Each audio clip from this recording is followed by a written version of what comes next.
La Sept Pierre. Écrit 장인영. Illustration 정지은. Audio 장인영, 정지은.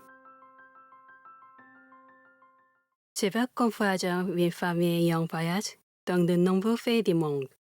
L'histoire amusante que je vais vous conter m'a été rapportée par cette famille. Voulez-vous l'écouter? Un jour, un papa, une maman et leur enfant, qui aimaient de trois voyages, sont partis sur les routes dans l'espoir de découvrir un monde nouveau. Mais ils devaient bien réfléchir vers un long marché.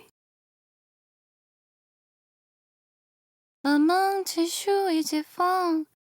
La nouvelle ville est encore loin? En entendant cette question, le papa et la maman se fondamentent l'enfant. Faisons encore un petit effort. Après avoir longtemps marché de la sorte, ils aperçoivent un petit village.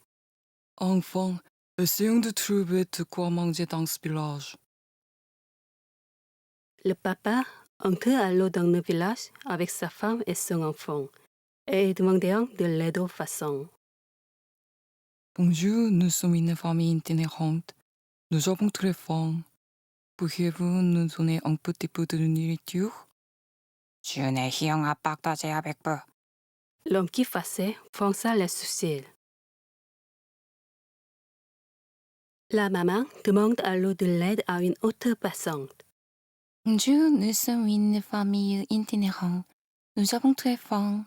Pourriez-vous nous donner un petit peu de nourriture? 주은의 희영아 빡다제야 백부. La femme qui faisait fonça les sourcils. Le papa et la maman demandaient aussi aux façons de les aider. Mais aucun villageois n'accepte leur demande. Cette famille de voyage a jamais réfléchi alors sérieusement à une manière d'obtenir de quoi manger. Mais bien sûr, voilà ce qu'on doit faire. C'est que hier, le papa et la maman, alors qu'ils venaient, leur venaient à l'esprit, ils disent alors d'une voix haute. Chérie, j'ai très faim. Et si on cuisinait la soupe de pierre, la plus délicieuse au monde? Oh oui, la soupe de pierre que nous avons mangée l'autre fois. Elle est tellement bonne. Les villageois écoutaient attentivement ces paroles. Une soupe de pierre? Comment cuisine-t-il de la soupe avec des pierres? Je me demande bien qu'écoute ça. Les villageois qui les avaient observés par la fenêtre de leur maison commençaient à sortir un infus doux, curieux au sujet de ces soupes de pierre. Si on veut faire bouillir la soupe de pierre, on va avoir besoin d'une grosse casserole. Quelqu'un peut-il nous en prêter une? Nous voudrons goûter la meilleure soupe de pierre du monde en remerciement. Une grosse casserole? J'en ai une chez moi. Attendez juste 10 minutes. Dit un homme papy qui alla chercher dans la caisse de sa maison et la leur amena. Maintenant, j'ai besoin d'eau pour cuisiner la soupe. Dit la maman. Je veux vous aider. Moi aussi, je vais vous aider. C'est que hier, les villageois, curieux de savoir quel goût frais vient d'avoir ces soupes de pierre, qui c'est la plus délicieuse au monde. Ils s'affairent donc ensemble à remplir une grande casserole d'eau à l'aide de casseroles plus petites. Oh, pour cuisiner la soupe, il faut faire du four. Dit le papa. Nous allons chercher des branches. Dit les petits enfants. Et parcourir le village à la recherche de grandes et petites branches. Tout est presque prêt.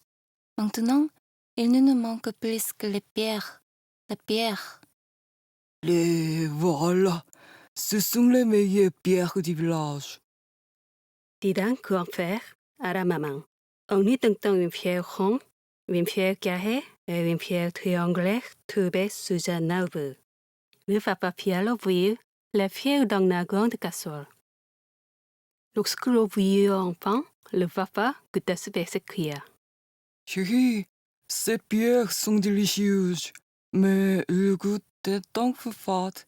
Peut-être que c'est à cause du manque d'oignons et de poivrons. J'ai des oignons chez moi. Attendez un instant. Et moi, j'ai des bonbons chez moi. S'écrièrent des villageois en se dépêchant d'aller chercher des joignons blancs et des poivrons roses. Si nous pouvions ajouter un peu plus de légumes, cela deviendrait vraiment la soupe de pierre la plus délicieuse au monde. C'est vraiment dommage qu'on n'ait pas d'autres légumes à ajouter. À ces mots, les villageois fondit en un clignement de cils. J'ai des carreaux orange chez moi. Et moi, j'ai dit choux violette. Moi, j'ai une citrouille toute jeune chez moi. Moi, j'ai dit brocoli de verre. Les villageois ramenèrent un pain en légumes de chez eux.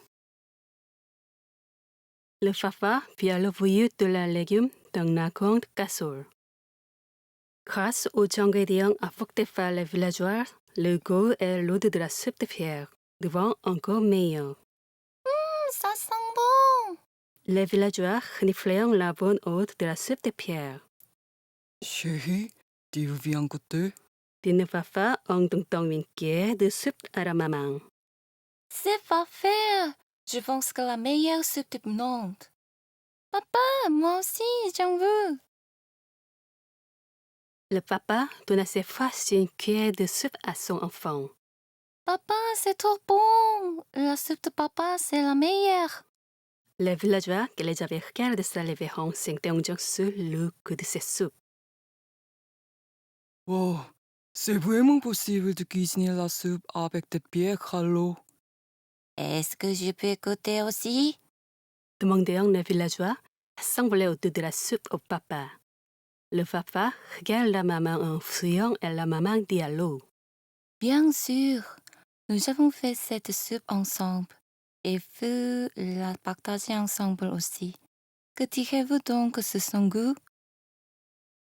Les villageoisrirent ensemble en entendant ces paroles. Puis ils mangeaient la soupe de pierre, la plus délicieuse au monde. C'est vraiment délicieux. C'est la première fois que je mangeais une soupe aussi bonne. Elle me semble encore meilleure en la partageant tout ensemble comme ça. Préparons encore la prochaine fois. Depuis ce jour, les villageois partageaient tous leurs néons ensemble et aidaient tous les voyageurs de passage. Alors, les nombreux voyageurs qui visitaient ce village décidèrent de la nommer le village du partage.